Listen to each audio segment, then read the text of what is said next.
یاد رکھیے گا کہ انسان اللہ تبارک و تعالیٰ نے اسے کان دیے ہیں تو وہ کچھ سنے گا بھی، اللہ نے اسے آنکھیں دی ہیں تو وہ کچھ دیکھے گا بھی، رب تعالیٰ نے اسے زبان دی ہے تو وہ کچھ بولے گا بھی، اللہ نے اسے ذہن دیا ہے تو کچھ نہ کچھ وہ سوچے گا بھی۔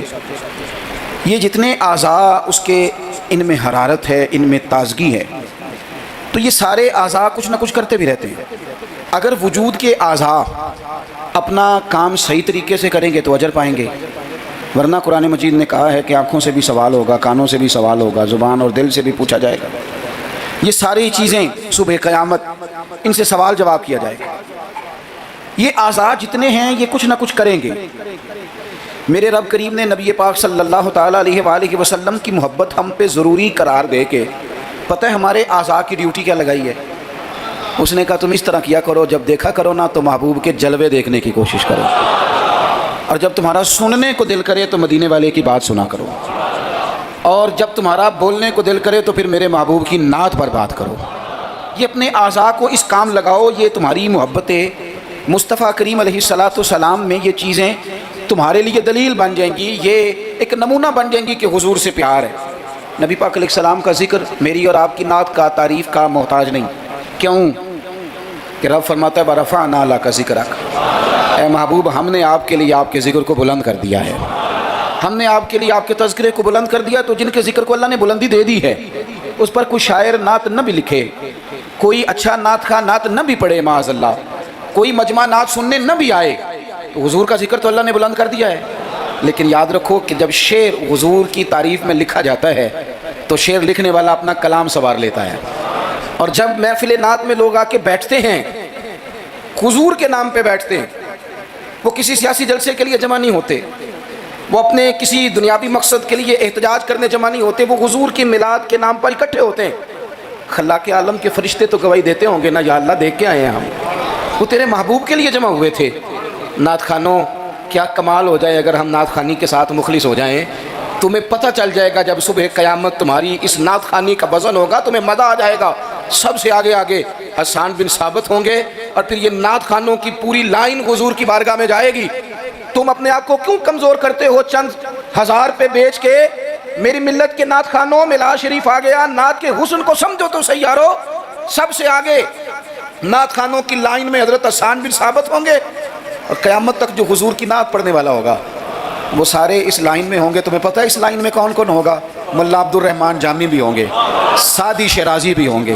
اس لائن کے اندر چلتے چلتے تمہیں ڈاکٹر علامہ اقبال بھی ملیں گے، تمہیں یہاں امام احمد رضا فاضل بریلوی بھی ملیں گے، تمہیں کہیں اسی طرز میں کلام کرتے نعت پڑھتے اعظم چشتی مرحوم بھی ملیں گے، محمد علی ظہوری بھی ملیں گے، تمہیں اس میں نعت پڑھتے پڑھتے کئی لوگ ملیں گے۔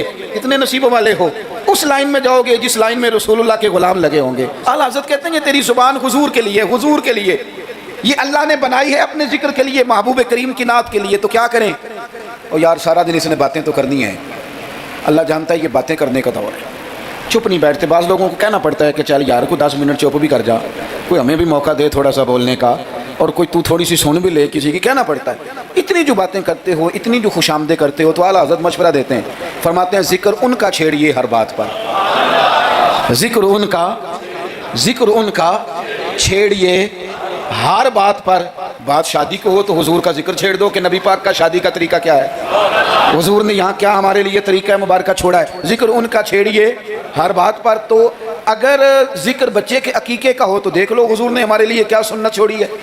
اگر یہاں موقع تجارت کا ہو تو دیکھ لو نبی پاک نے تجارت کے معاملے میں کیا احکامات دیے ہیں۔ اگر موقع ہو زندگی میں آزمائش کا تو پھر بھی دیکھ لو حضور کا کیا یہاں ہمارے لیے طرز حیات ہے۔ اور اگر موقع ہو اللہ کی دی ہوئی نعمت کا تو پھر بھی دیکھو کہ حضور کے نقوش راہ کیا ہیں۔ بس اپنے آپ کو ہر وقت حضور کے خیال میں گم کر لو۔ فاضل بریلوی کا مشورہ ہے، وہ کہتے ہیں ٹھوکریں کھاتے پھرو گے ان کے در پہ آ پڑو، ورنہ تو ٹھوکریں ہیں زمانے کی۔ لوگوں کی تعریف کتنی کو کرو گے، کتنی کو تھکا دیں گے تمہاری زبانیں۔ حضور کی تعریف کرو، ٹھوکریں کھاتے پھرو گے ان کے در پہ آ پڑو۔ قافلہ تو اے رضا اول گیا آخر گیا، حضور کے دروازے پہ آؤ، نبی پاک کی تعریف کرو، اور پھر حضور کی تعریف سنیں۔ میں بڑے درد کے ساتھ ایک بات عرض کروں، میں بڑے درد کے ساتھ، دکھی دل کے ساتھ ایک بات عرض کروں، میلاد کی محفلوں میں غریب لوگ رہ گئے۔ وہ امیروں